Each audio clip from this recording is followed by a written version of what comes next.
Good afternoon, you are watching Lunchtime News on TV1. Let's first have a look at headlines.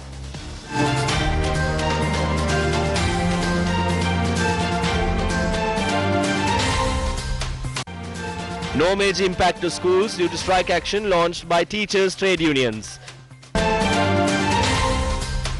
consideration of petitions filed by Gotabaya Rajapaksa to begin on the 9th of September. Come at the Door-to-Door initiative commences its fourth phase. UN Special Rapporteur Clement Nyaletso-Sivul to arrive in the island today.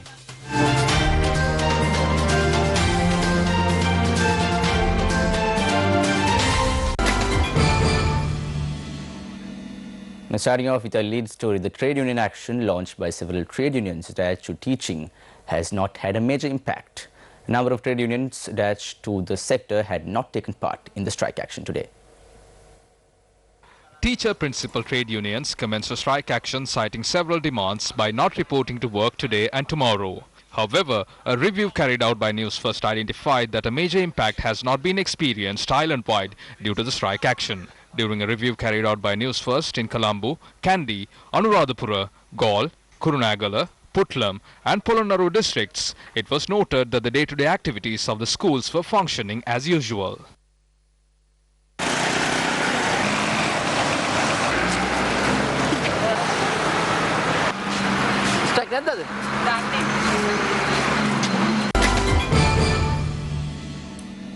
Now, the Colombo High Court delivered the death sentence for a suspect involved in the heroin business.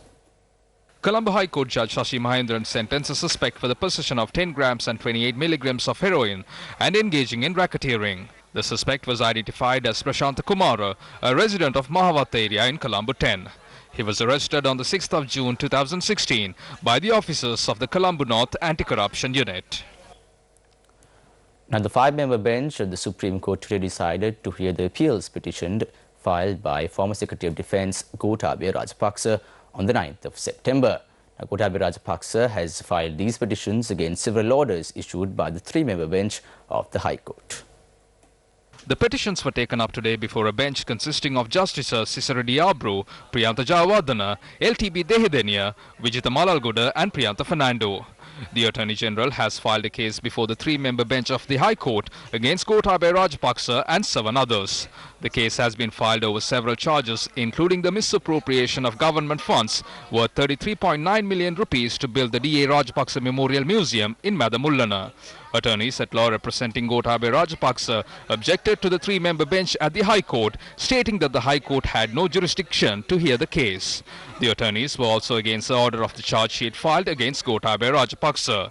Accordingly, Gotabaya Rajapaksa had filed his petition before the Supreme Court, challenging the rejection of the objections by High Court. Now, in political stories, following are the views expressed by parliamentarian Chama Rajapaksa at an event held at the Kahadrupa Vihara in Badulla. We are in anticipation of a presidential election. What the people of the country want is to remove this government through any type of election.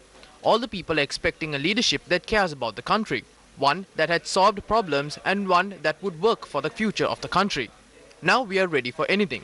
After establishing the SLPP, we will win all the municipal council, Pradesha Sabha elections, and on the 11th of August, our new chairman will name the presidential candidate.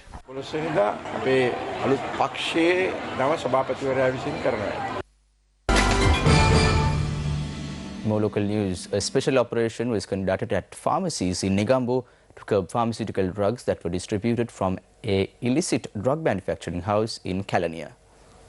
The owner of the manufacturing house was also arrested following a search carried out by the Drug Testing Division of the Regional Director's Office of Health Services in Gampaha. The search operation in Negombo was conducted based on information received from the suspect. A large haul of illicit pharmaceutical drugs distributed from the manufacturing house was seized, while the value of the drugs are yet to be ascertained.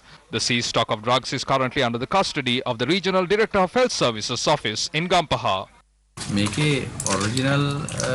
In the original package, there's an expiry date mentioned, but we require the expiry date to be mentioned below here. As you can see, these are fake. There is no expiry date or the number. As you can see, these are fake. There is no expiry date or a number. These are manufactured in this place. They repack the expired drugs in a new container, so we won't be able to identify what is genuine and what is fake. There is a huge difference in these expired items.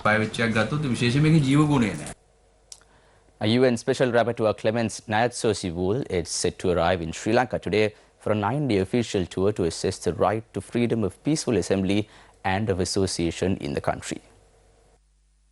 During his visit, Wool will be travelling to various parts of the country, including the north and east.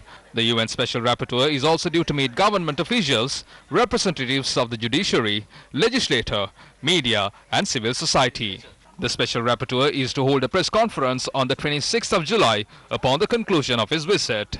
He will present a comprehensive report on his visit to the 44th session of the Human Rights Council in June 2020. Your hardships without a shelter, your daily struggle without water, your plea for a bridge to cross the river or a road to take you to the town.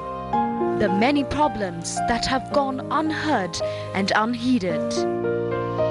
Gammadda will be in your village to solve your problems. The Gammadda Door-to-Door initiative begins on the 18th of July. Now, the Gammadda Door-to-Door initiative will recommence today and travel the length and breadth of Sri Lanka, identifying the problems faced by the people. The teams that are currently deployed in 3 districts, along with the students of the University of Peradeniya, are speaking to the general public and documenting the myriad of unheard and unheeded issues. Gammadda Keinketa.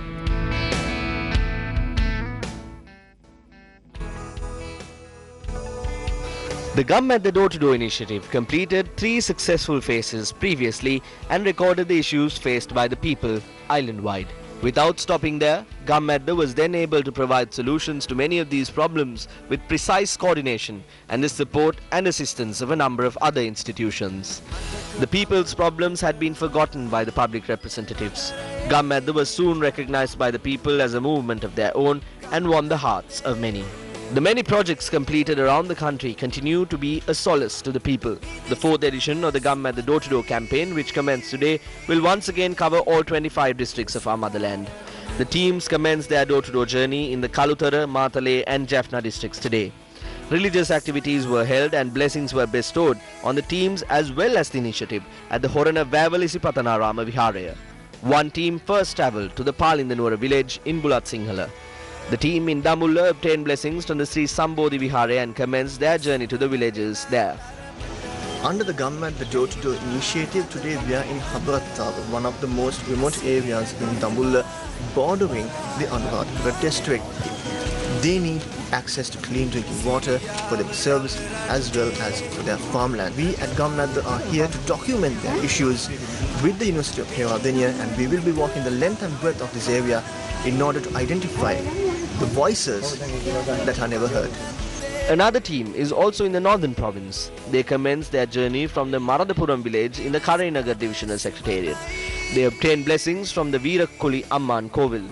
The people living in this area continue to face problems as a result of the lack of drinking water. We are ready to head out and meet the people and get to know what their problems are, what their issues are, and what the Gammadda Door-to-Door program can do for them. Gammadda Keinketa. And that's a wrap of lunchtime news here on TV1. From all of us here at the News First desk, have a good day.